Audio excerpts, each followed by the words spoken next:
right, welcome everyone. It's finally here. I've been spamming your LinkedIn for weeks now. Home Services Franchise Summit sponsored by Netsertive. Today is our first session. We've got exterior cleaning, pest control, deck renovation, and pool service. So without further ado, we will get started. So a brief little intro on myself. So I'm a multi-unit, multi-brand franchisee in the home services space, mostly with Threshold brands and one with home-based franchise group. Depending on how you split up territory, we have anywhere between 10 and 50 locations. Our home-based franchise group has 1 million qualified households in our territory. So we are very, or my husband and I are very well versed in needing to dominate this space. I was a former director of brands with Threshold, currently the director of marketing at Netsertive, host of one of our podcasts. So very much in the franchise space, know it, love it, and I'm sure you guys have seen me post 1 million times on LinkedIn.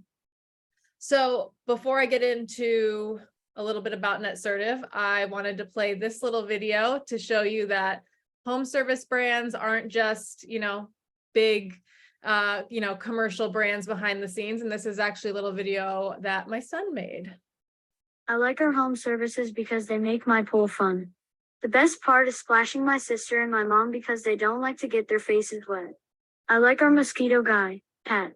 He makes sure to spray my yard extra good so we don't get bug bites. One time my dog Jack got a tick bite and it was gross. He had to go to the vet. And whenever the gutter cleaners come, they get all my baseballs out of them and I get to play again. Dad also likes when they wash my fingerprints off the glass. We really like our new deck. Every day our neighbors come to our deck. They call it deck beers, but the kids all get to have juice boxes and we make s'mores. It's our favorite time of the day. Thank you for helping me have a fun home. So that is just a little video my son made, and he outed me with the deck beers. Yes, we have deck beers every day, but absolutely love it. And then a little bit about Netsertive. We are top franchise marketing supplier. We specialize in localized and seasonal marketing. We've got, a bunch of franchise clients, auto clients. So if you guys have any questions or want to learn more about having some localized marketing for your franchisees at scale, give us a call, give me an email, LinkedIn, whatever. I actually came to Netsertive because I thought the services were so great and I wanted to expand, their reach in the space, just because I think what they're doing is great. And it actually has helped our franchises a lot. So without further ado, first up, we've got Jennifer from Men and Kilts. She's the director of marketing and actually went, I think what is normally backwards. She went from franchisee to franchisor, and she's been in a kilt the whole time. So Jennifer, thank you for joining us and take it away. Absolutely. Thanks for having us today, Maddie. I'm really excited to talk about Men in Kilts. I've been the marketing manager here for 2 years. And as you said, before that, I was a Men in Kilts franchisee. Turned out my love of growing the business and the marketing side trumped the operational side. So that's why I decided to come over here with the brand that I love and the people that I love to support them. My background is in digital marketing. So my longest career span was spent at Madeleine managing their global website.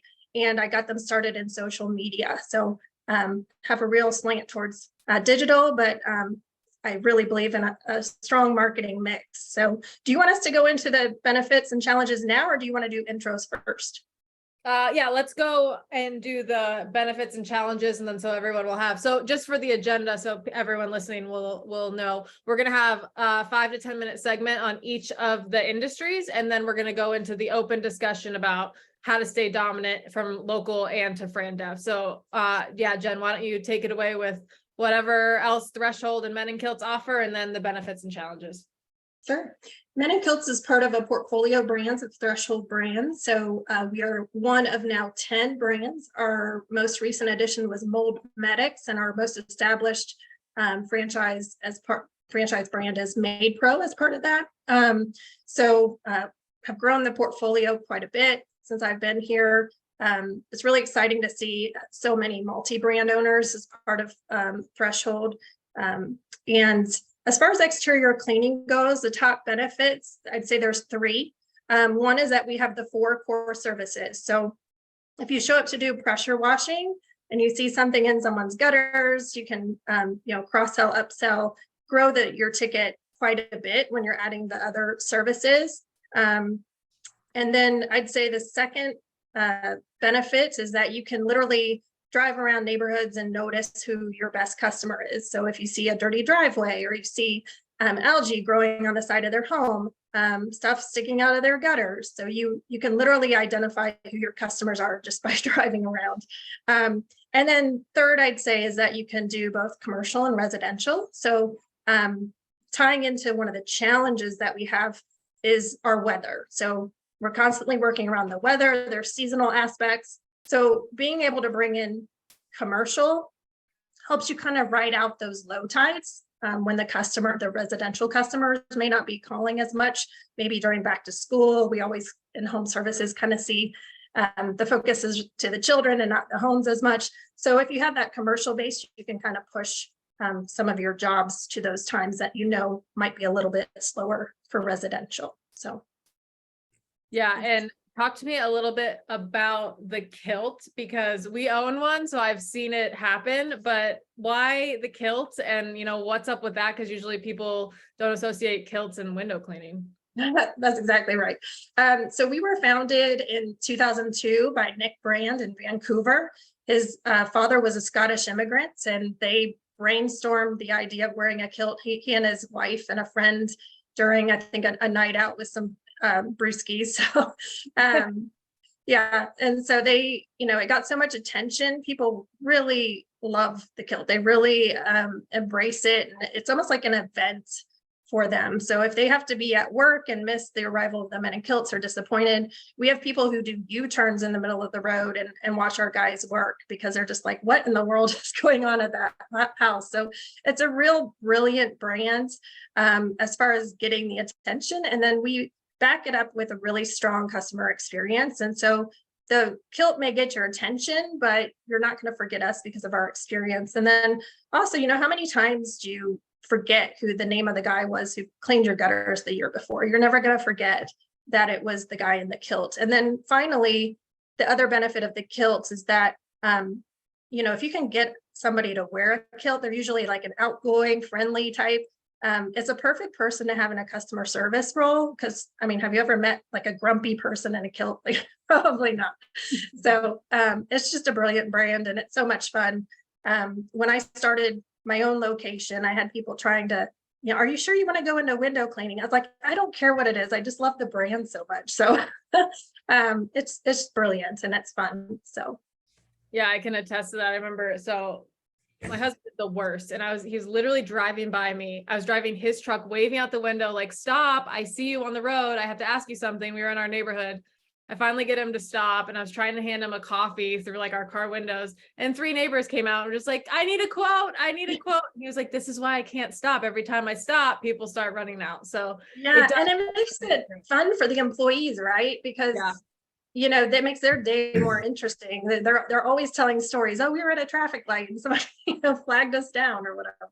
Yeah, and especially during the hiring process, the first question is, when can I try on my kilt? So I'm always like, all right, if you're excited about the kilt, that's great. Well, thank you, Jennifer. Love the overview. Obviously, we're a Threshold family, so we appreciate all of you over at the home office as well. And then next up, we've got Michael, the president of Mosquito Shield. Michael is A1 day one, knows the industry, knows franchising, and just, I'm sure a bunch of you have hung out with him before, and he's really great. So I'm great. Like he said, the stars aligned and we finally got him on a webinar. So take it away, Michael. Awesome, Maddie. So excited to be here. Thank you for being patient with me and my schedule, and looking forward to spending time with all of you guys. So happy to be here. As you mentioned, super passionate about the brand and the space we're in. I've been with Mosquito Shield for over 15 years, which is seemingly impossible at this point now, but every day seems like a new one. So, when I think about that, what excites me the most is you talk about like benefits. Your video sums it up, right? We sell a quality of life service, and that's the thing that I really try to impress upon our franchisees, that we're allowing people to enjoy their yards. Summers in a lot of areas are super short, and we can lengthen them for people. And that's the true benefit of what this service provides.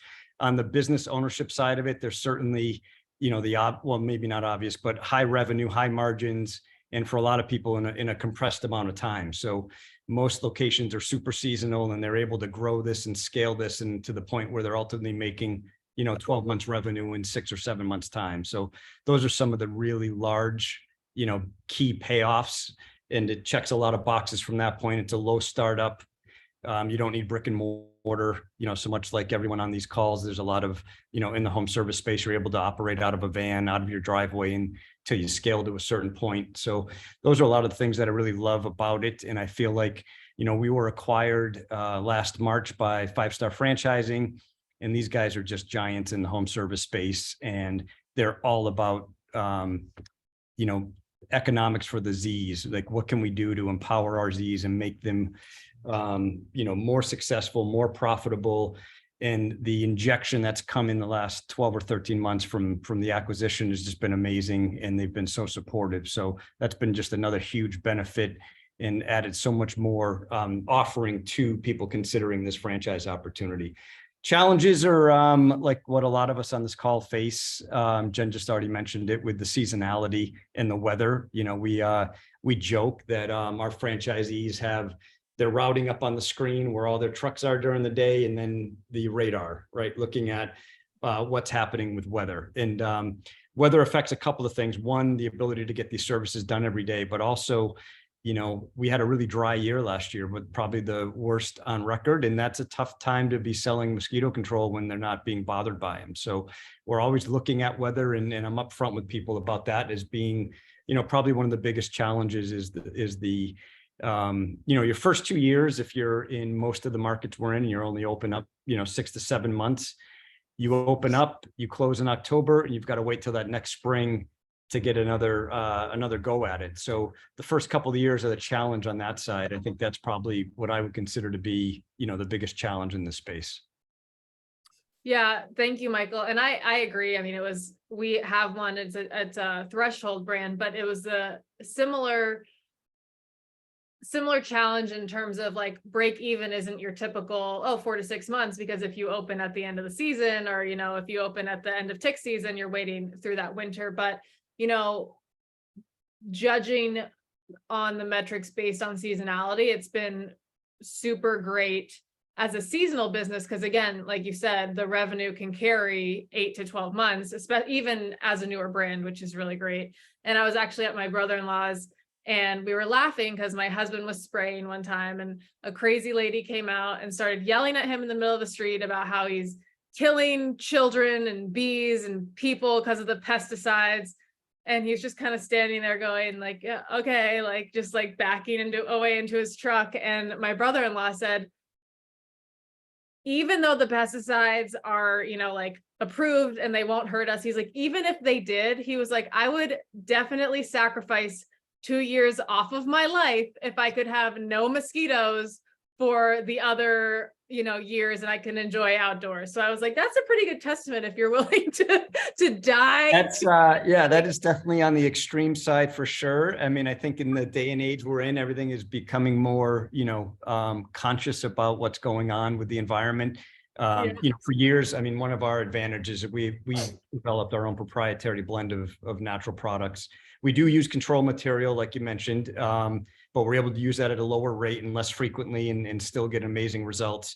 But I've been on the phone for years, and I've listened to millions of phone calls that have come in through this, business.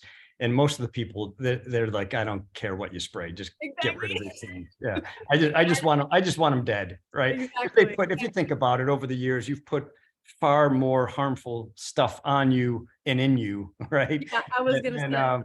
Than what we're spraying on the back, in someone's backyard. So Exactly. you're absolutely right. We hosted a tequila night the other night, and I was like, I'm pretty sure that took more years of my life than the pesticide. But our neighbors are the same way there, because we all share kind of a yard, so they get treated for free. And they're like, nuke it. Like, we don't care, Oh, but yeah. Unleash the fury. Unleash the fury. exactly. Yeah. And to the point where it works so well that like when my son got a mosquito bite and we were like, what is that? Like, why is this huge lump on his back? And we're like, oh, that's just a bug bite. We're not used to seeing those. I love how you said that though, to say he got a mosquito bite. A mosquito, one. Because I think, right, because I think that that's the proof of like how amazing these services are, right? Like to be able to say like you got a bite versus like up and down your arms or your legs, or that's the difference. And like, you're never going to get rid of them all ever, but like when you can count them, you're successful. Or you're like, where did you get that mosquito bite? Because it wasn't in our yard. Yeah, it was like, Yeah, you must exactly. have It that likely was baseball. not in our yard. And like, Yeah. I won't even go anywhere if I know their property, like cookouts or anything. If they're not treated and I can't go there ahead of time and like take care of it for them, no, thank you. I'm out. All right. Well, thank you, Michael. And next up, we've got Roger with America's Swimming Pool Company and Authority Brands. Roger, thank you for joining us. Love it. I have a pool. I love my pool. I hate servicing my pool. So let's go. Tell me about it. I've got a franchise built just for you, Maddie. I promise. You're in a terrific area too. Hi, everybody. I'm Roger Ewart. I'm the franchise development manager for ASP, America's Swimming Pool Company. And ASP is a part of a portfolio of brands called Authority Brands. The power of Authority Brands, we always talk about that, includes ASP, America's Swimming Pool Company, Benjamin Franklin Plumbing, the Cleaning Authority. I'll go through a quick list of this. Color World House Painting, Duty Calls, Dry Medic, Home Watch Caregivers, Junk Loggers was just added. Mr. Sparky Electric, everybody probably knows who they are. Monster Tree Service, Mosquito Squad, and 1 Hour Heating and Air Service Team of Professionals, or STOP as we call it, Scream Mobile, and Wolfies, which is a pet care franchise. So lots in the mix. We've got 15 different brands in our portfolio, all mostly home essential service brands. As far as I am concerned, on my background, I'm a multi-business owner, was a director of operations support training for a franchisor, then moved up to a VP of operations over an international brand. So I've pretty much seen everything there is to know about what a franchise, good franchisee looks like, and then also the struggles that they face in helping them to get to break even, to profitability, to super stride and award at convention. So I've kind of had that full life cycle. In my past, I was a trainer of sales trainers to train people how to sell. So I came back to the development side and wanted to do it absolutely correct. So I pride myself on doing development in a little different approach than most folks in development. So there's that about me. Top benefits of our industry, Maddie. Really, it's very simple. It's an essential service, so we're not shut down by pandemics or lockdowns. We're recession resistant, so with that, obviously, we're not impacted by the tidal wave of coming and going. Some of the higher dollar jobs, installations, et cetera, that we do will absolutely be impacted, but the recurring revenue model that we offer is not impacted because people that own a pool, Maddie, you know all too well, you're going to maintain that pool no matter what happens, and no lockdown, no recession is going to stop you from swimming or your kids. Am I correct? Oh, if anything, it was worse. That's right. And we actually found that to be the case. And we had a heyday, quite frankly. People were dumping more money into their backyards than ever before. And so it's been a really terrific ride for us at this point. And we're still backed up for months, if not years, in some cases, in getting some of these larger jobs done. So as far as the challenges that we face in this industry, quite frankly, people, I think, in any trades or service brands, and you're an owner of multi-businesses yourself, Maddie, it's all about that. We've started life at ASP. It's a cultural element. The brand has a real strong pull toward its culture. And so with that, it's really helped to groom, grow, and create and elevate these employees that are within it. And so retention is really the secret that I think we found. Some other shortages in chlorine and parts and steel and things of that nature were a bit of a challenge during the pandemic, but that has pretty much come full circle. And it's we've gotten through those things pretty much for the most sake. And that's really what I see for the challenges that we've got going on. If that gives you a good recap. Yeah, that's awesome. And I also have a question is, when you're selling a new franchise location, does the qualified households change at all in terms of, do you segment it down by people who have pools? Is it like demographically or geographically, does it change at all? Or is it pretty stable throughout, the US? It's a terrific question, Maddie. Well, we do look at it on a pool basis. So single family in-ground home pools. And that data is, we have our own secret sauce to how we find that, obviously. And it's very accurate. And we know exactly how we're going to market to those customers. If you knew where every customer that needed service was and you could just market to them, your business model would be terrific, right? If you know where that widget is and when that person, if I know I'm going to go right to Maddie and say, hey, I've got great pool service. And oh, by the way, here's a quality brand with background check people who are coming into the backyard with your kids and family. Very important, right? And we're going to do a good job the first time around. So yes, it's the demographics aren't as much of a big play. As long as there's a pool in the backyard, we know it needs maintaining, servicing, repair, and renovation. Awesome. Love that. Well, thank you, Roger. And, we'll definitely hear more from you after.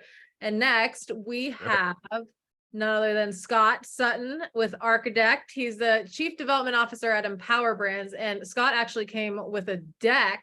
So I'm going to stop sharing. You ready to share, Scott? I'm ready to share, Maddie. Thanks for Alrighty. inviting me. And Roger, I don't know if you run a DJ or maybe it's a sports podcast on the side, but I love that microphone that you've got there. That is the real deal. So well done on that. How about We can make it the Scott and Roger show. Well, got vibrato. I like it. So those of you that know me recognize that in many cases I can't have a presentation without a deck. So here we go. Hopefully everybody can see the Empower Brands slide. I'm Scott Sutton, Chief Development Officer for Empower Brands. Yes, we'll talk a little bit about Architect for sure, but we have 10 brands in the portfolio. When I started with the company about 6 months ago, we had 7. And in about another month here, we'll add an 11th brand. Of those 10 brands that are operating today, 7 are in the home services space. So this is obviously a relevant topic for us.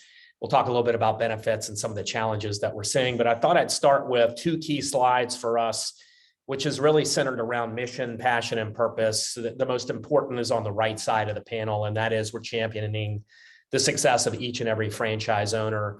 The key thing to understand about Empower and the brands that are in the portfolio is really the leadership. If you look across the slide here, we have 17 people on this slide that are leading our brands, both at the C-suite level, at the portfolio level within Empower, and also at the brand level. 7 of the people on this slide founded a brand and or were franchisees. And that starts with Scott Side, our CEO.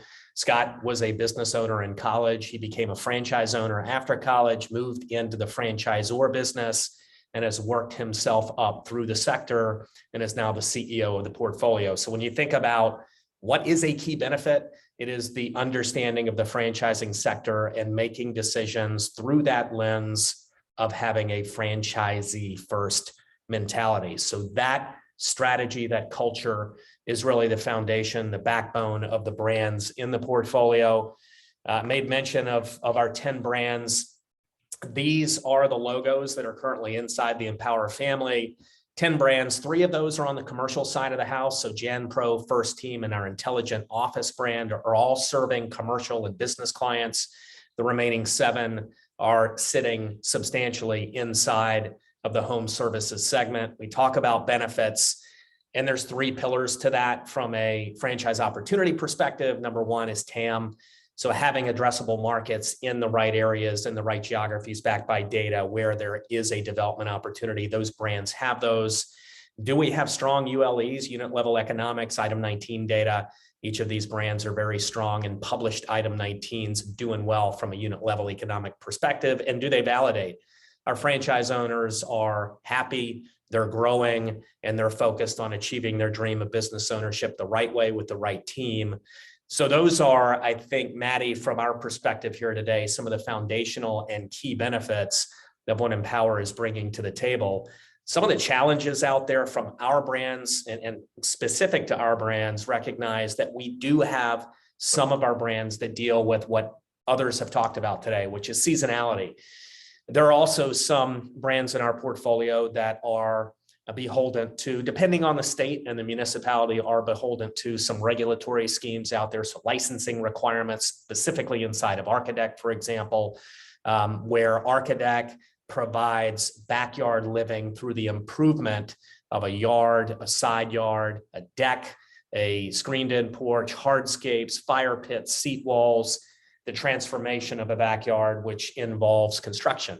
So there are some regulatory and licensing related challenges that we have. The other challenge that, of course, is, I think, we hear about it a lot, is labor. I know that many franchise owners continue to fight some of the labor challenges out there in the marketplace, and our brands are no different when it crosses that spectrum. Just one other note about Empower Brands. We have a 5-person incubation team that is incubating new brands. One of those that you see on the screen here is Bumble Roofing. Bumble is a non-franchise business that we acquired, out of which we'll be launching a franchise concept, meeting and fitting into that roofing space, residential, commercial, re-roofing. It's about a $60 billion a year market in the US. The final item that I'll leave you with, Maddie, for now, is we think about the markets that we serve, and that is the US market size. It is a benefit. So we follow an acronym called LIRA, which is the leading indicator of remodeling activity. We have a number of brands that serve the remodeling marketplace, specifically Superior Fence and Rail and Architect. That's a $465 billion US market size annually. And it's only growing by 2.6%, which is kind of, it gives me a chuckle because that's $12.5 billion a year of increased output and revenue opportunities in the US alone. So that's a key segment of spend at the consumer level. And with a number of our brands that are non-discretionary, it certainly gives us a good path to continued revenue growth over time. That's great. And it's funny you say, 2.6 is, 12 million, because it reminds, or billion, million, whatever, reminds me of like Succession, where it's like, I just can't wrap my brain around how much money those people supposedly have, that I'm like, that, they're talking about, oh, I need, 140 more million to make this deal. And I'm like, honestly, I would probably do it for like a beer and maybe like a day off. So, that sort of wrapping your head around that big of an industry, it's definitely a good one to be in. Yeah, it is. It's interesting because it's easy to look at the COVID timeframe when remodeling activity, we all know there was a lot of focus on our homes, on our properties, investments were being made. And so LIRA at that time was growing 11, 12% a year. And so when the prediction came out for 2023 at 2.6, I think people sat back and said, well, wait a minute, what's going on here? We want those pandemic related percentage increases. Well, okay, it's only 2.6, but to your point, Maddie, that's 12.5 B with a B, There you go. B. $1 billion in revenue growth. Yeah, that's you show that to a candidate and they're like, oh, all right, well, maybe the supply and demand will be safe there. But bringing it back down from the billions to a more, manageable number. So we're gonna, open up this kind of discussion and dominating the home services market. I think that we're going to start at the local level, we'll span to the national level, and local meaning, service to consumer. How are our franchisees reaching consumers? And I think the tough part with services is just that it's a service. People are, while it's starting to become easier and easier to just purchase products off of whether it's Instagram, TikTok, Amazon, whatever it is. With a service, there still needs to be more research. They're coming to the home, they're bigger ticket items. Maybe they're using something like chemicals in the pool and mosquito, or people are wearing kilts like Jen, and you're like, hold on, I got to make sure that this is legit. So when it comes to the marketing, and the entire sales funnel, whether it's Google local services packed, or you're having your franchisee go out and guerrilla market, or what we call vanvertising. Talk to me about how you're coaching your franchises through that and what you're seeing working. Jen, I'll start with you because you were a franchisee, so you've done it both ways. How are you making sure that Men in Kilts is continuously coming up, I don't want to say first in Google, but first in Google, first in the mind, for your franchises, so that you can continue getting your big piece of that pie? Yeah, so really, I mentioned it before, is a multi-channel approach is so important. Everyone's attention has sort of shifted to digital, which is great. Of course, I mentioned that I love digital, but we can't forget the basics. And there's got to be a strong marketing mix. You know, we're always wanting to measure things. So I know lead gen is kind of the easiest thing to measure, and on digital, it's even easier. So we're almost kind of, I don't want to say push, but encouraged to do those methods that we can prove out the lead gen, but we can't forget the brand awareness to begin with. And we've seen, you know, in April, our leads and our revenue was up when a lot of home services are down. And we did a big brand awareness push. And I think that that's super important when you look at the lift that you can get revenue wise just by employing multiple tactics. So I heard this analogy and I love to use it. If you think about a soccer team, you've got 11 players on the field, and sure, it would be great to say this player contributed 25% of the win, this person only contributed 4%. But if you break it down, you know, there's people that are bringing the ball down the field. They're not just the ones that have scored that are contributing the most. So you've got to really look at the whole marketing mix modeling. We did this in a market recently because I was noticing that a lot of our franchisees were just kind of dazzled by all the digital, which is great, but they were kind of pulling back on the other tactics. And so I took one of our locations that was in a really competitive market, lots of competition. And I said, let's do a complete marketing mix. And we're going to focus on one particular area. So we're always tempted to, you know, speak to our entire territory. When we buy this territory, we're thinking, oh, I've got all this land, I need to speak to everyone. But in home services, you know, there are economies to keeping in a smaller area and saturating it, starting with the nucleus and then working out. So I always advise them, stay in a smaller area until you saturate and, you know, employ a marketing mix. And that particular location tripled their average monthly revenue over the previous 11 months. So we definitely proved that out. I believe in, you know, testing and optimizing and then replicating across everyone. And that's exactly what we did. So, and everything should have a strategy behind it. So if you're going to a networking meeting, you should be having a strategy of switching up your elevator pitch so that you're going to get someone's attention each time. So you're not always saying the same thing.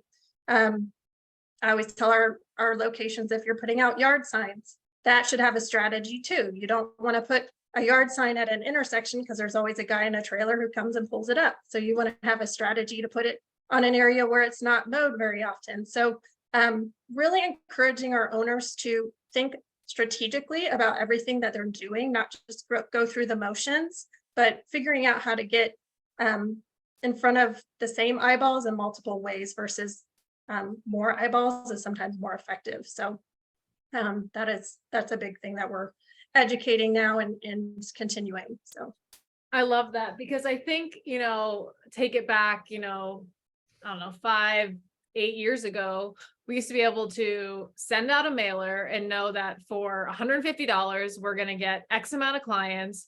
And people in the home services are still expecting that. So when we're saying you got to advertise on social, they're saying, well, I don't get clients from social. I don't get anything from that. I'm like, it's not a direct ROI anymore. Like you said, to your soccer analogy, or basketball, I prefer, obviously, is you got to get it down the court, you got to get it down the field. And then eventually there is going to be one that probably reigns supreme in terms of conversion, hopefully your website, Google, but all of those other pieces are important.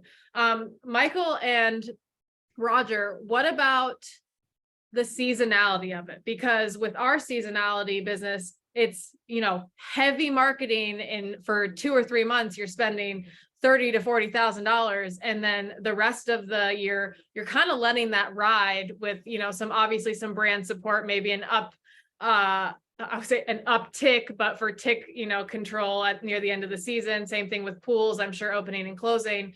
So what do you guys do there to make sure that, one, while people are probably getting all of these mailers and these val packs right away, that you guys are coming to the forefront?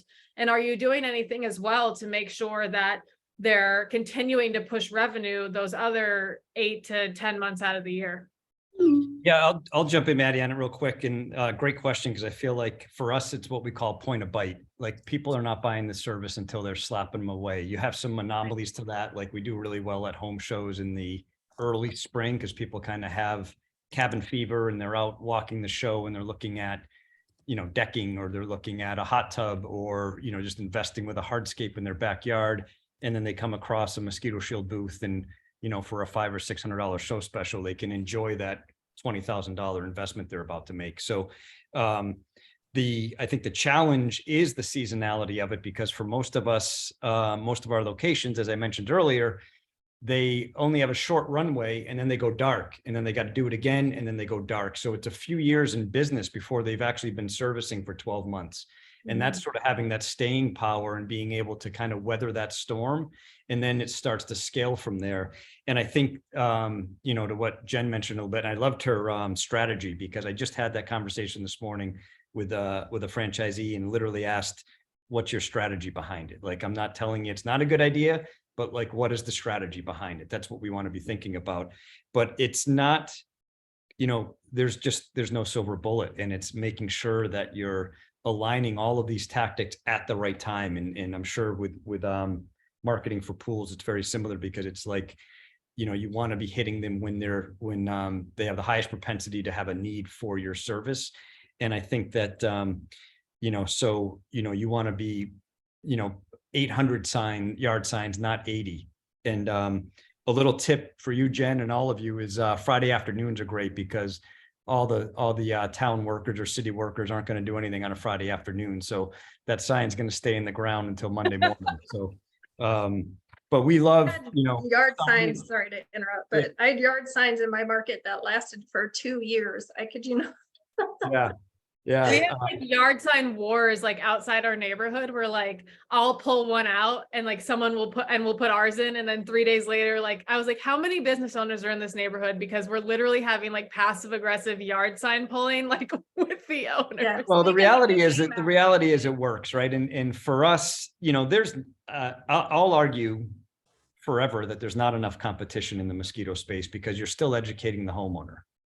How does it work? Does it really work? What do you use? I do home shows around the country to help franchisees, and I did 7 this year, and everyone coming up to the booth, even with other mosquito companies at that show, saying, what is this? Not how are you different then? So signs are a huge part of generating that awareness. So that's a big component of what we do. And I'll kind of defer to some pool conversation as well. Go ahead, Roger. Right.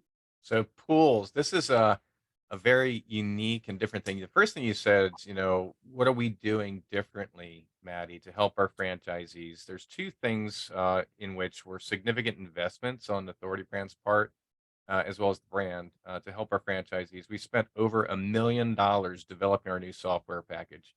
That's quite a chunk of change, as you can possibly imagine. This was not on the backs of our franchise owners, Maddie. This was done at the Authority Brands level. It's still in development. And so staying ahead of the competition, staying ahead of all this crazy tech change that's coming along, we want to make sure we're on the cutting edge of technology, as we were one of the creators of that technology, quite frankly, and everybody was just spoofing off of us. So with that in mind, that's cool, right? But we got to reinvent ourselves. And so $1 million plus later, 1.2, I think, is what we're into it at this point. That's quite a significant investment. Our franchisees are appreciating that. Brand new website. Okay. That's critical to making sure that we're staying current with everything that we possibly can, to make sure that our franchisees are getting marketed properly. The differentiators, this is what's interesting about ASP that you're going to find different from any other pool franchise out there, is that we do all things, right? So not just cleaning a pool and maintaining its chemicals, which makes Maddie happy because her kids can swim, right? But when Maddie calls and says, hey, Roger, I need a pool pump replacement, or I need a filtration, or a $3,000 to $5,000 heater because my husband wants to swim an extra month and that's his Christmas present, we can do that job too. And by the way, when Maddie says, my pool's looking really sad and I need it renovated, and you've got a pretty big ticket of, my mother-in-law's pool was $34,000 to renovate. I just had a franchisee do a $250,000 pool. So we do that. So there's your differentiator, right? So what are we doing in the wintertime? Doesn't impact us in our northern locations. My cold climate guy just broke a brand record after 7 years. I can't say that dollar amount, but I can tell you right now, he has blown it up in a rural, cold climate, small franchise. Small. Wow. So nobody in Florida. I'm in sunny Florida, freedom loving freaking Florida. We talk about, right? There's tons of pools here. The penetration's crazy. You got a pool every other house here. So there's no excuses for our franchisees who can't perform. To get to 6 trucks and 12 people on year 2, start a second franchise, now looking at his third. That gives you an idea of how smart this guy is. And he's willing to make capital investments in it. So turning to the next, the seasonality part. So those things keep us going because we're going to have them doing work in indoor environments. So commercial is a part of what we do, right? So we're probably about 80-20, 80-30 on residential commercial. Commercial jobs are enormous. If I had the photo I could put behind me of the last commercial job, you'd fall out of your chair if you saw how much the renovation job cost, right? It's basically everything residential on steroids. The motors are this big. The pumps are, they're just big, huge commercial jobs. And that pays very well. So that keeps our people going because they're indoor jobs during the winter, Maddie. So we don't really see a hiccup. That one renovation job I was telling you about made the entire month for the franchisee revenue wise. And he was like, that one job. And all he is doing is project managing. He's not doing the work physically. He might do some things here and there. We teach coatings, tiles. You get to be more of a designer in the creative element. And that's really what this is. That's the fun spot in this one, taking ugly spaces and making them pretty places, right? And turning Maddie's backyard into an oasis, right? where she's just like, this is what I was wanting. Even though my palm trees up north are fake, we've got them real down here if you want to come visit, Maddie. So that's a seasonality. But there's also going to back to the marketing. And one of my favorite people in the world is on this as a guest, Yana. I don't know if I can message her or not, but anyway, hi Yana, I love you to death still. She's one of those people, you never forget. But there's a cadence to marketing and how we do things to the consumer here, and we know exactly what that moment. Michael, I forget the term that you used, the moment of decision or impact or whatever it was, that decision making, right? It's very similar. We all know what that is. We've got that down pat, and we know what our return rate is.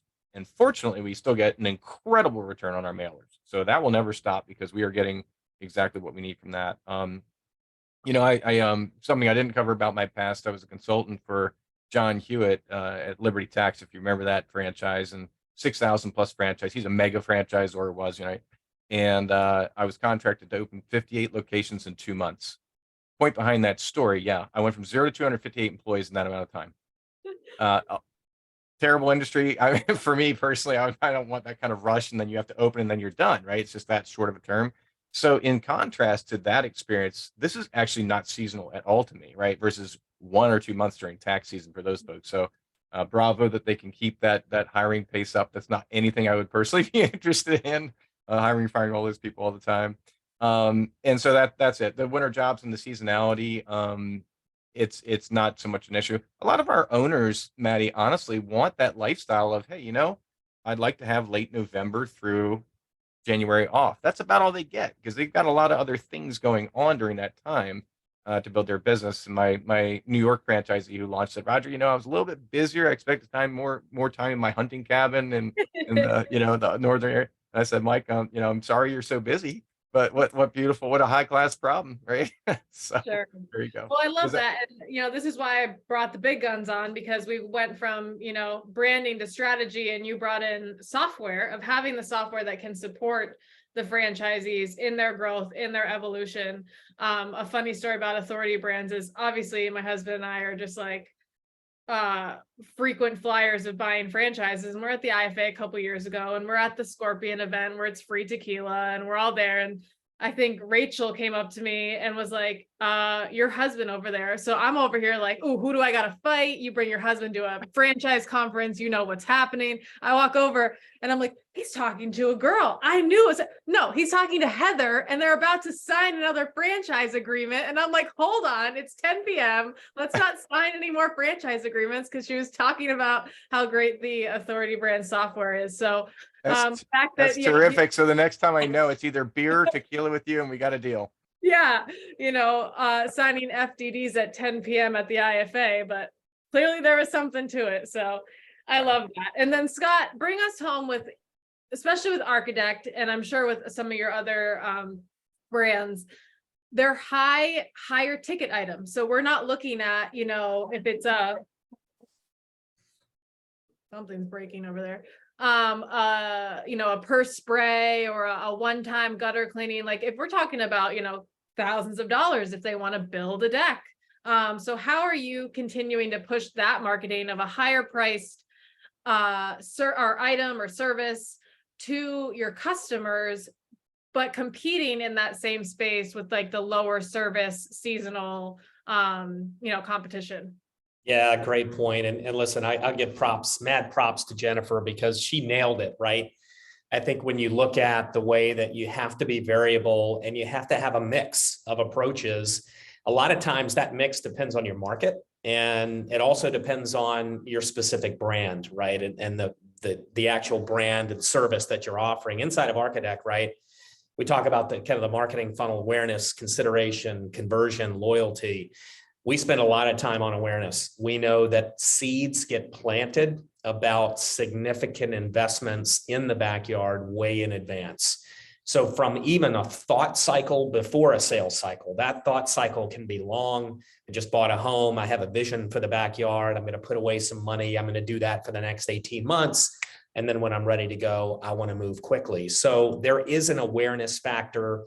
Conserva Irrigation is a great example of what they're doing on the awareness side of the house. For those of you that want to be entertained and learn about that category, right? That service from a consumer perspective, go check out Sprinkler Dude, right? Sprinkler Dude is branded. He's a Conserva technician in the great state of Florida and has a great social following, educating about proper irrigation techniques, maintenance techniques, and certainly as part of the Conserva Irrigation brand, there's a significant amount of awareness that's happening. So for the bigger ticket items, tremendous amount of focus is on planting the seed, getting brand awareness, then working through the consideration, the conversion, and the loyalty models to make sure that consumers first know that what we do, what our franchise owners do, and can share that experience word of mouth after they get the backyard of their dreams.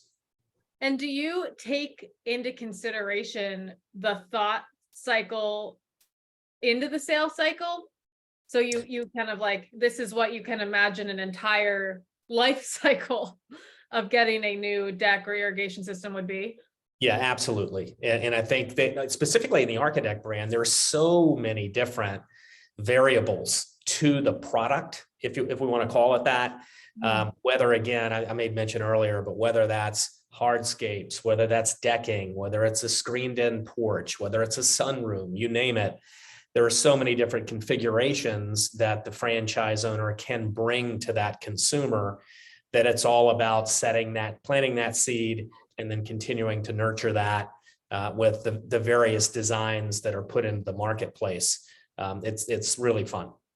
I think that's great that you mentioned that, because I think a lot of the time when a franchisee opens, especially in a service business, they're just expecting you turn on the Google ads. Where are my clients? Where are my clients? Where are my clients? But also to push the patience with what you call the thought cycle. It is great, because I'll tell you, our backyard has terrible irrigation, terrible drainage, and to the point where like our neighbors were like, should we just make it into a lazy river? Because at this point, like it's just gonna flood. And it wasn't until we got a big rainstorm that it was like, that's it, I'm done. And we called, the place that had just been popping up all the time. So, point of bite, or, it's until you're ready to pull the trigger, we want it done fast. Definitely rings true, especially, as a newer homeowner, I'm realizing like, oh, this sucks and everything's expensive, but you have a plan for it. And when you're ready to execute, it's time. So I love that. And so now, what your franchisee needs to push to the consumer. But, and all the other franchise execs know on here, it's always fighting we're not a huge corporation, we are small business owners. When do you know that your brand is working, or when do you know that it needs a refresh? So I'm going to start with you, Michael, because Mosquito Shield is one of the most prominent, if not the most prominent, mosquito and tick control. And you guys probably have the most competitors ever, from, independents to landscapers that they just add it to their list of things they can do. How are you positioning the brand to make sure that you guys are staying, top of the field with, what seems to be just a million competitors buzzing around you? Yeah, great question. And I think one of the things I'm most grateful for out of the acquisition from 5-Star is that, when that first happened, shortly thereafter, they asked for me to give them a list of like a wish list. Like if, you had an open checkbook, what would all the things? And I think one of the things that I shared with them was, we were the original mosquito company. I know there's a few and somewhat connected to some on this call today, but I mean, we started in 2001. So, I mean, we have been doing this for a really long time, and we were really at the forefront of it for a long time. And I feel like over the last couple of years, we had kind of lost some ground there. And so that was one of the things, was launching a new website and really rethinking the consumer journey. And we touched on it a little bit today, of like all the different places you need to be, and how do you get all those different touch points and all those eyeballs. And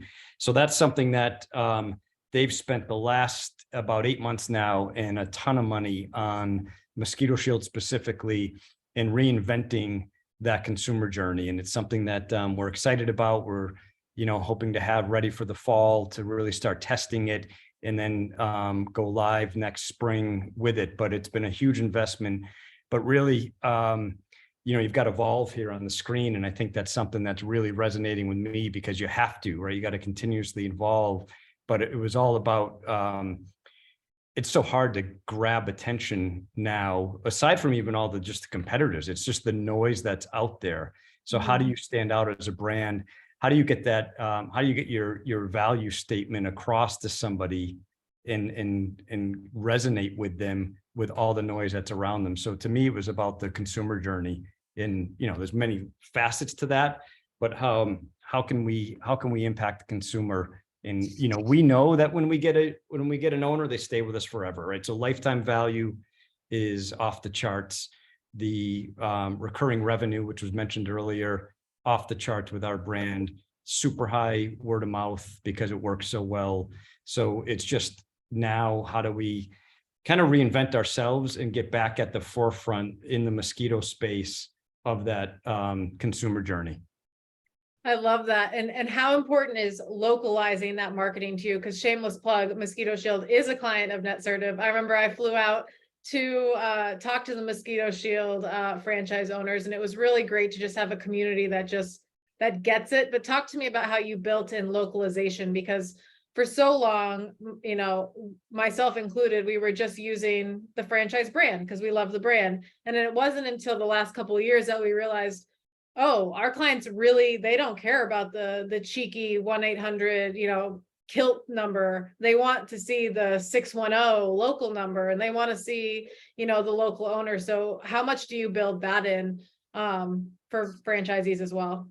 Yeah, it's sort of two-sided for us because it's unique. You want everyone to take the owner-operator, locally owned, operated business mentality, but we don't want them to lose sight that they've got 20 plus years behind them, right? So they are opening up in a market brand new, and they are locally owned and operated, but they're backed by 20 years of experience, of results, of R&D. So that's super important.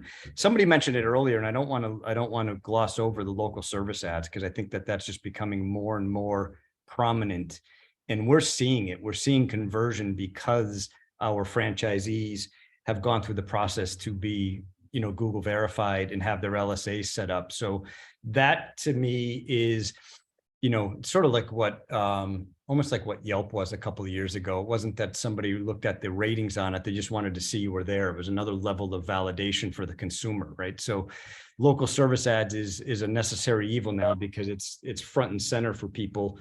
And getting those LSAs set up is, I think that it's the validation for the people in that market, the homeowner in that market, that this is a backed, verified provider, and it just puts you at that next level. But at the super local feel, right? And I think that's the important part of it. Yeah, definitely. And I like that is that, yes, run with being a small business owner operator, but don't forget that, you've got the brand behind you, and a lot of consumers like that as well, because it gives them an extra layer of kind of security as well. And Jen, you guys just went through a brand refresh. I know, because we just had all our trucks rewrapped. So talk to me about your decision to do that and really pulling the trigger on it, because pulling that trigger, that was a big trigger. We got different colors. We got rid of Kilty. We went a full send, and you guys we have a very large amount of franchisees. So I'm sure there was some pushback. But why did we do that?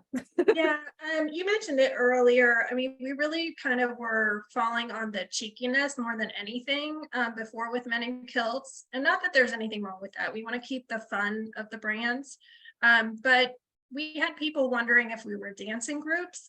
They didn't really know what we stood for. And so we really needed to button up the brand and make sure that we had strong messaging framework behind it. Plug for Dive Agency. They helped us with our rebrand, and they did a wonderful job as far as making sure that we had the right pillars that we were communicating, and that it wasn't just about Kilty. It was that we had real live people wearing their kilts, in all walks of life. So we're leaning into more of that photography. So we did an awesome photo shoot last summer, great video drone assets. If you go to our social media, we're using a lot of the video assets because video works. And we used another plug for Light Shed Photography in Boston. They did an awesome job with that. But really just needed to freshen up the brand. It had been kind of stale we're a 20+ year brand as well. And so we just needed a more evolved look, and also just to make sure that we had our messaging was the most important piece. So I think we're doing a really good job with that now, leaning into sort of that we're the tough to tackle cleaning team, and we get the hard spaces that others can't reach with our advanced equipment and our well-trained technicians. So, we're competing with a lot of chuck on a trucks in our market. So you had to really make sure that we are showing that we're a very elevated brand, that customer experience is very important to us, and that you're going to get a quality team showing up to your house. That is a big part of home services. A lot of times, you call someone, they don't call you back, or you call them and they, somebody shows up and you're not sure you want them in your home. So we want them to know that this is what they can expect when Men in Kilts show up.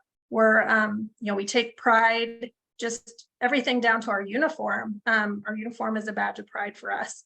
And so we've got messaging that says, when you spot the tartan, your home is going to be held to the highest standards. So messaging like that really kind of helps resonate and elevate our brand a little bit better. So, and as you're going through this refresh, what do you say to franchisees or even, fellow executives that are afraid they're going to lose some of that brand awareness or, customer loyalty if you're changing up the look? Yeah, of course, we were nervous about that. And Nick Brand, who founded our brand, is actually still a franchisee with us. And so we're kind of like, oh, what's Nick going to say? And he loved it. He loved the fact that, people were going to take more notice of us, that we changed it up and that we were a little bit more polished. And, we had some franchisees who had trouble with it. I was a franchisee myself, so even I had to remove myself from that process. And when the agency put some stuff in front of me, I was like, oh, I'm going to miss that, or, because that was something I was used to. And when they sign on to a brand, sometimes they get that stuck in their head that that's, what they need to stick with. But you do, after a while, you get used to it and you see other people's reactions to it. I know we've had franchisees say that customers have told them the website looks so much better. It's just cleaner. It's easier to find things and looks very professional. And so, it just takes some change management and just, kind of kid gloves and just, making sure that they see the reason behind it. I think that's really important. And also that we did research.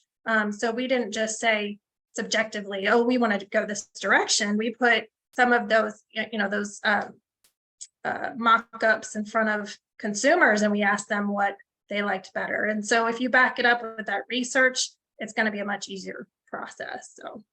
And I like how you put it before is, yeah, you might lose a little bit of the, oh, I'm not seeing the kilty on the van that I used to see, which is the big, guy in the kilt.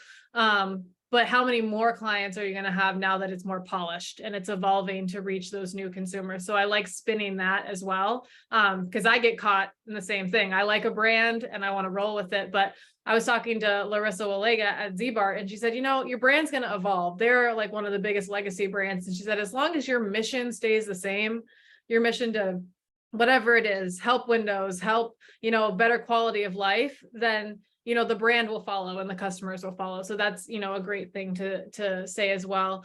And, with our last kind of 20 minutes here, I'm going to throw it to Scott. So now that we have, this is a pretty, marketing and development and operations package all wrapped up.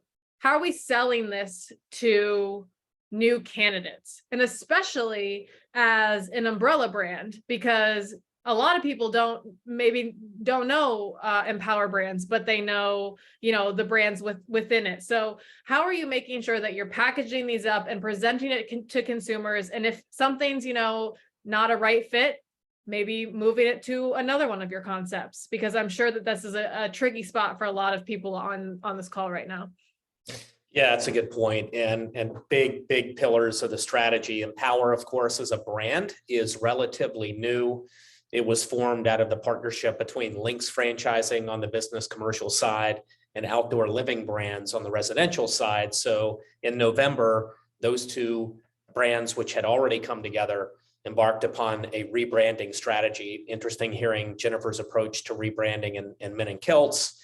The company itself at the portfolio level rebranded to Empower Brands. So somewhat of a new brand out in the portfolio marketplace. And so, Maddie, big focus right now on using technology and other tactics to make sure that the markets understand that there are more brands in the portfolio. Again, I made mention of it earlier, but there's 3 key pillars that we look at when we think about development. Do we have territories to sell? Do we have strong unit level economics as evidenced by the item 19? And are our franchisees satisfied? Do they validate? Are they glad about the decision that they made?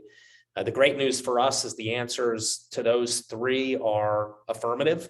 We've got territories available, very strong ULEs as evidenced in the item 19s. And of course, we've got great validation. I think for a lot of our prospective franchise owners, they're coming into a brand.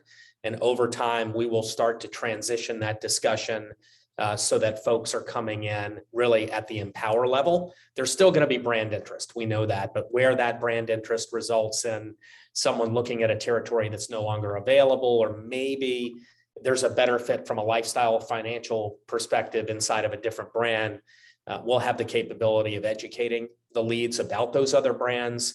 That outside in mentality, letting the lead flow to the brand that's the right fit for them, as opposed to trying to dictate into which brand leads should be pushed or sold, so to speak. So that's a big endeavor. It's a big lift for us, but certainly something that'll benefit from having, of course, currently 10 brands in the portfolio, soon to be 11 and beyond. And how are you making sure that pipeline or volume is filled? Because I came from when it was a threshold was just Made Pro, and that was stressful enough to make sure our sales team was getting leads, but now you've got 10 brands. And Roger, we'll flip it over to you after this, but how are you making sure that those leads are coming in and the right leads? Because you've got all of the stuff to back it up, but how are you getting them in? Yeah, we think about the funnel is really being driven by the consultants, right? The broker networks that are out there in the marketplace. And then our organic marketing engines, which revolve around inbound and outbound tactics. And so at the end of the day, Maddie, we're a test and learn shop. So we're looking at new tactics, new ways to drive interest and awareness, and ultimately leads. Data tell us how we're doing in those channels. So evaluating our channel design, where we're spending our money, where we're focusing our efforts on building awareness and lead activity. And then going back, looking at the data, what did the data say about which channels are performing, which channels are converting, in which brands, in which territories. That's a whole bunch of data, right? It's a lake of data, but that's helping inform where we want to spend our money, where we want to continue educating and getting awareness so that we can drive leads. And that's great. And I always tell people, when I was in the FranDev marketing space, it took a while for me to realize, like, I really need to build the budget backwards, because you're spending a lot of money on lead portals, on XYZ, all of these different channels to get leads. And a lot of the time, with the exception of maybe last year's data, because the sales cycle is so long, a lot of your data is, well, how do the sales team feel about their leads? How do you feel? Do you feel like they're good? And like, that's not great data. So, after a while, it's, to your point, looking at by channel, who's actually closing, how many leads did you get to get that one close? How much did you spend? So really building it backwards to decipher, if you want to sell 50 units, okay, then how much did it cost to sell one in one channel? And how much is it going to cost if you're expecting 20 in that channel? And I think a lot of franchisors are not ready to swallow that number. They really aren't, because, I've talked to a lot that we're going to sell 80, we're going to sell 30. And I'm like, all right, well, last year you sold 5 and you spent a lot of money. So are you willing to do that times, 10, 20? So to your point, utilizing the data and breaking it down by channel, by qualification, is going to help to ensure that those pipelines are filled and you don't have a sales team or SDR, QR twiddling their thumbs, and also, not reaching people for more than 24 hours. And Roger, expand on that, because I know that you deal with this day in and day out.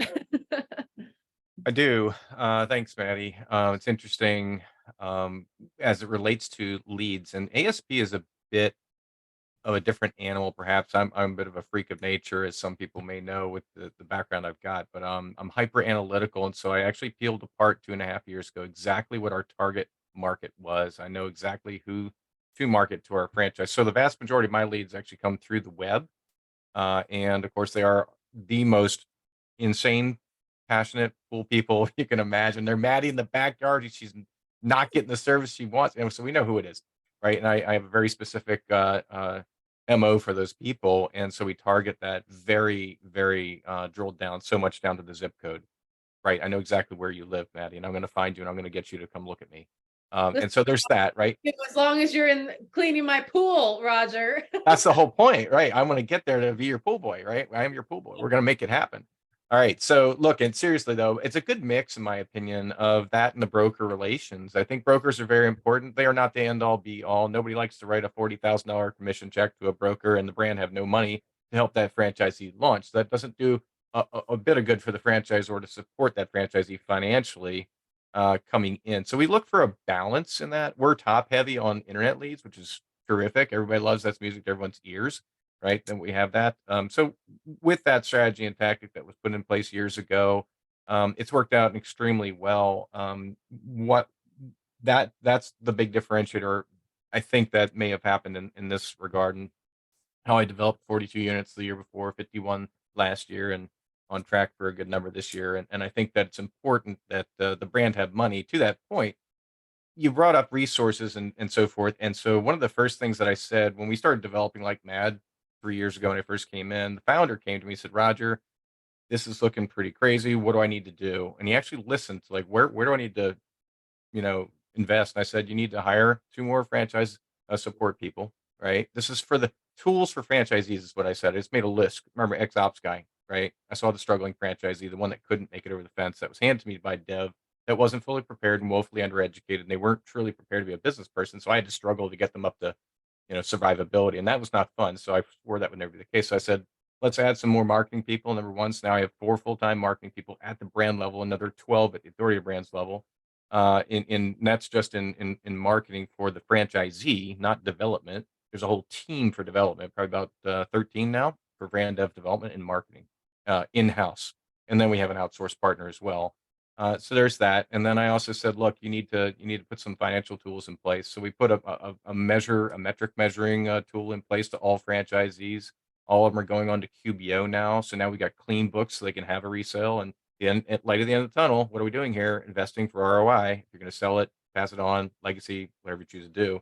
I don't want anybody coming in writing a check without leaving, getting a bigger check. That's a part of my personal mission.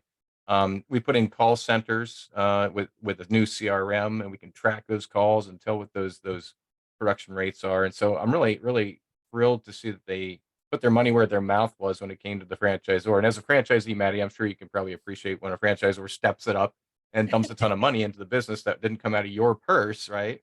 And of course, we collect tech fees as we go, which help to pay for a small portion of all the technology upgrades. And ultimately, this is a 1 + 1 = 3 relationship, right? The more you do as a franchisee, the more royalties we make. So this is a very symbiotic relationship. And if we can't get you to the level in which we would like to see from a market penetration rate, number one, number two, a revenue cycle, then we aren't really doing everything we can to get you there. And if you're not the right person to do it, then that's mistake number one for the development person not identifying. But you don't have a crystal ball. Scott's a brilliant guy. He doesn't have a crystal ball.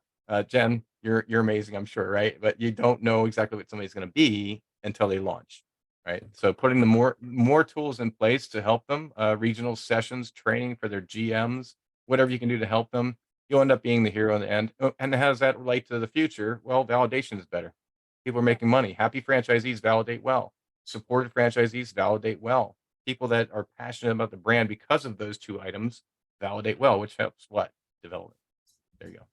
And that's great, because I think that there's often a divide between the franchise development, marketing and sales and the consumer sales. And oftentimes it's consumer trying to cover development, and you're looking at it from development, running it back to consumer and saying, okay, well, let me see where the holes are here and fill them so that there are no issues moving forward with FranDev. And it's also something that I can use as a value add through my sales cycle. So I think that is the most important. And Jen, for you, I would say for men in kilts, because I was in your shoes and you're going cross borders, Canada and US.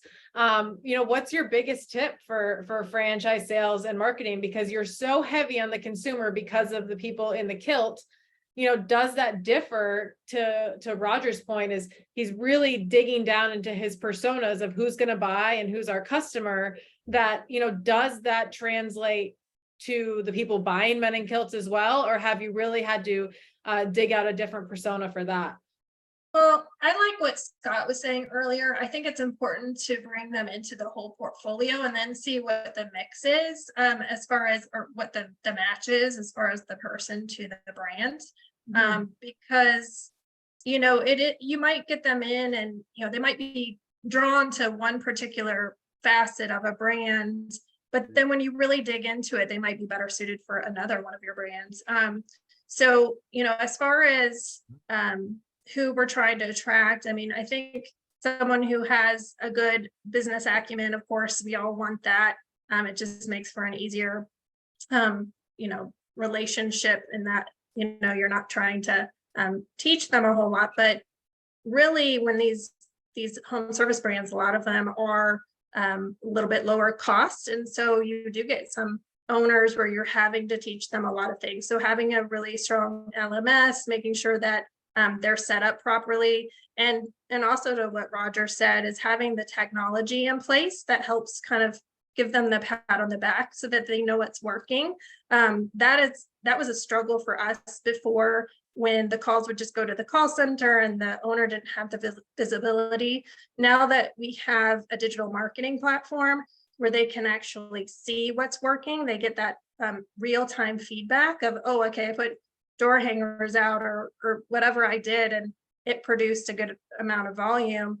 That sure helps with the education too, because a lot of them are, first-time business owners. Maybe they haven't had a business before. So we kind of have the whole gamut. We've got multi-brand owners who are a little bit more savvy, and then we've got people who have never had a business before. So it's really making sure that you can support all levels, really. But I do agree with what Scott said as far as matching up with the right brand. I think that's important.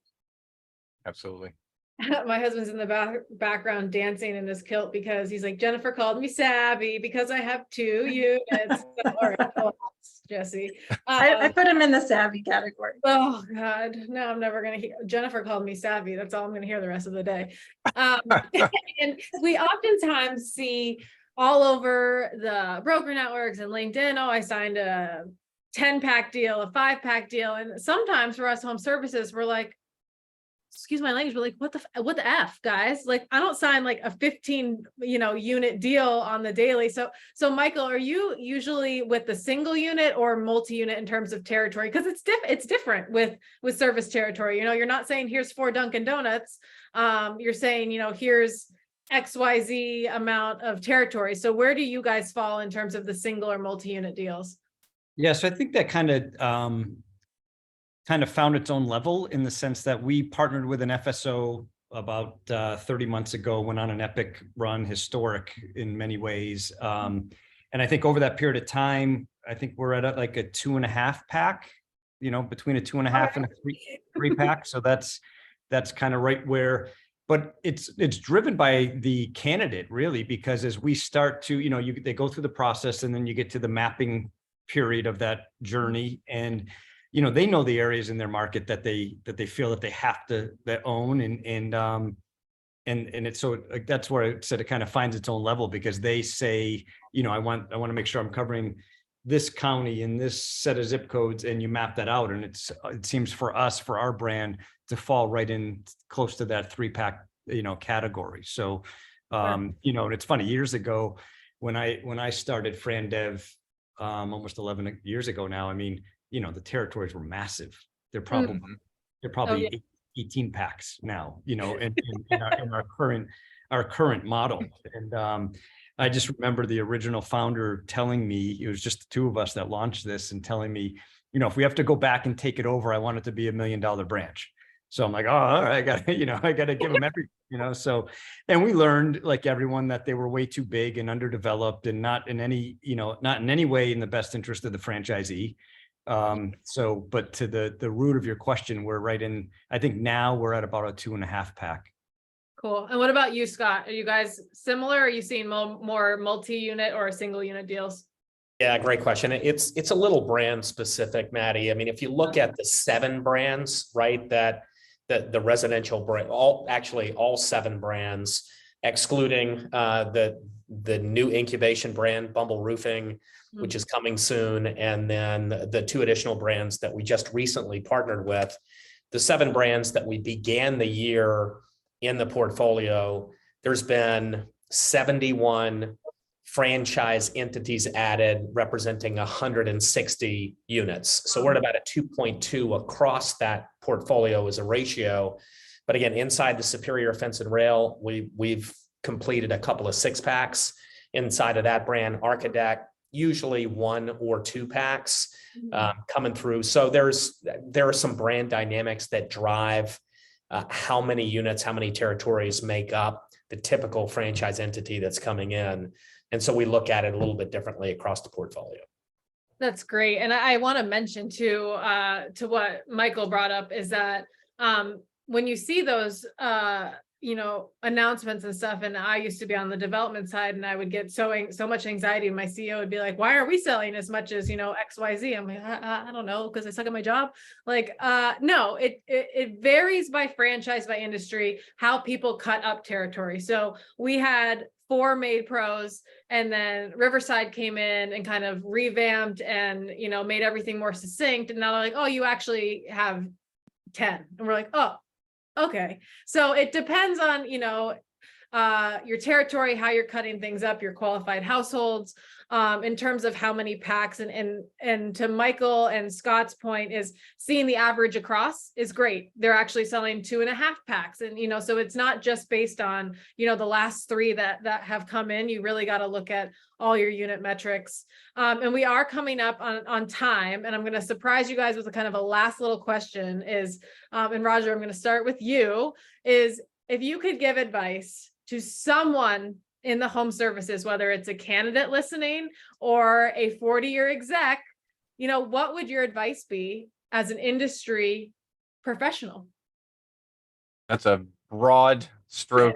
You're asking me to paint there. Are they? I'll give you a second and I'll tell you mine. Mine is make sure that you're hiring and honing your skills at being a people person. Because no matter where you are in your business, who you're working with, home services are direct to consumer, direct to franchisor. Being a people person has been eons more efficient for myself and our brands than necessarily being the best at power washing or the most, the smartest person at designing a closet. So my advice in that is just make sure that you're always honing those communication and people skills.